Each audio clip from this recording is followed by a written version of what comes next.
Aarón Ninzowitsch fue gran maestro en doble sentido. Además de ser uno de los mejores jugadores de principios del siglo XX, era un gran profesor, dotado de enormes capacidades pedagógicas para transmitir con claridad sus amplios conocimientos. Entre las leyes estratégicas que nos dejó, una de las más interesantes es la del centinela, esa pieza que bloquea a un peón pasado o avanzado y además lo utiliza como parapeto para ejercer una acción ofensiva. Aquí tenemos una posición muy significativa para explicar lo que es un buen centinela y un mal centinela. Las blancas tienen un caballo en E4 muy potente porque además de bloquear al peón de E5 domina casillas muy importantes y difícilmente puede ser desalojado. Si las negras tuvieran como centinela en D6 a ese caballo que ahora está en B6, su posición sería perfectamente defendible, principalmente porque podrían cambiarlo por este caballo blanco. Por el contrario, la realidad es que el centinela negro es francamente muy débil. Es un alfil que se limita a ejercer una acción puramente defensiva. He ahí la diferencia. Ahora vamos a ver cómo simplemente la buena ubicación de un centinela puede ser la garantía o el factor básico de una victoria. Es importante subrayar que ese caballo en E4 no puede ser desalojado por ningún peón negro y tampoco por ninguna pieza, salvo que las negras inviertan mucho tiempo, del que no disponen, en maniobrar con aquel caballo de B6 a C8 y después llevarlo a donde está el alfil en D6. Eso es prácticamente imposible y por lo tanto ahí está la gran ventaja de las blancas. Diríamos que es como tener un cañón perfectamente emplazado en lo alto de una colina contra el cual el enemigo no puede hacer prácticamente nada salvo a costa de grandes pérdidas. La primera jugada de las blancas, la más lógica, es C4.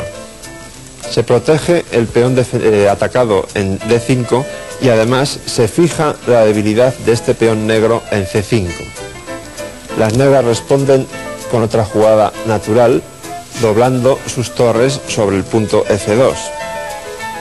Las blancas hacen una jugada muy sana, alfil E3, que por una parte conecta las torres en la primera fila, sobredefiende esa debilidad en F2 y empieza a presionar en el punto débil negro de C5.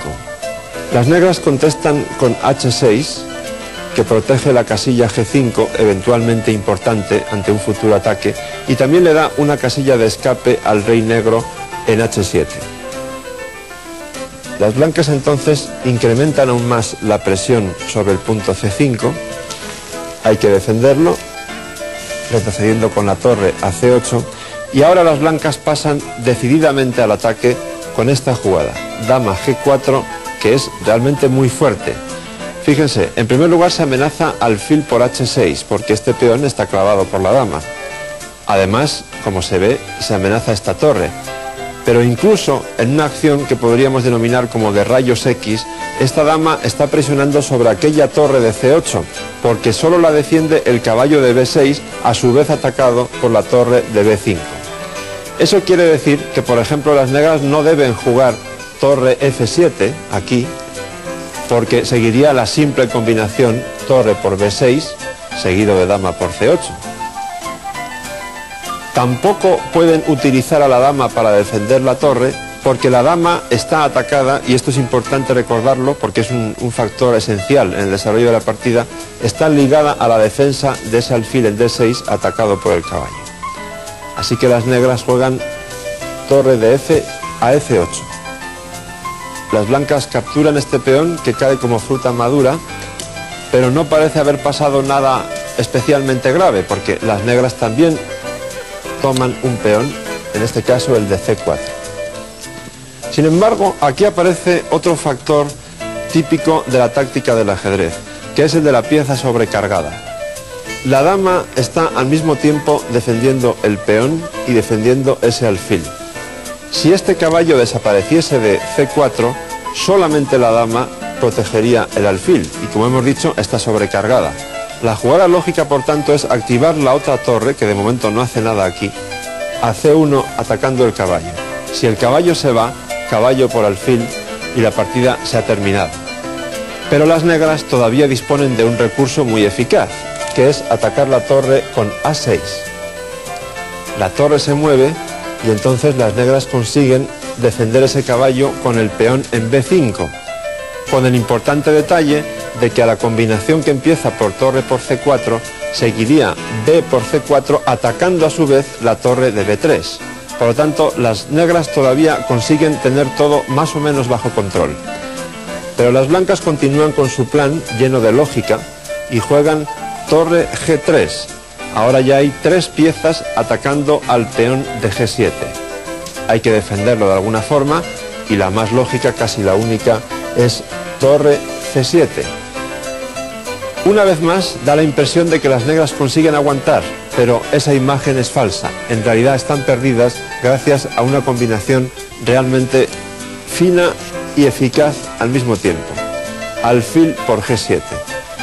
Para que el rey negro no sea masacrado, no hay más remedio que tomar ese alfil en G7. Y entonces sigue el golpe mortal dama E6 jaque. La dama negra no puede desviarse a F7 para tapar ese jaque porque está clavada por la torre. Es decir, las negras pierden su dama y la partida, gracias, no lo olviden, a este fantástico caballo de E4 que ha coordinado todas las operaciones. En esta partida se ve quizá con especial claridad las similitudes entre el ajedrez y la estrategia militar. Al igual que en un cuartel el centinela tiene una gran responsabilidad y es un factor clave para la defensa, en este caso el centinela ha sido un factor clave para la victoria.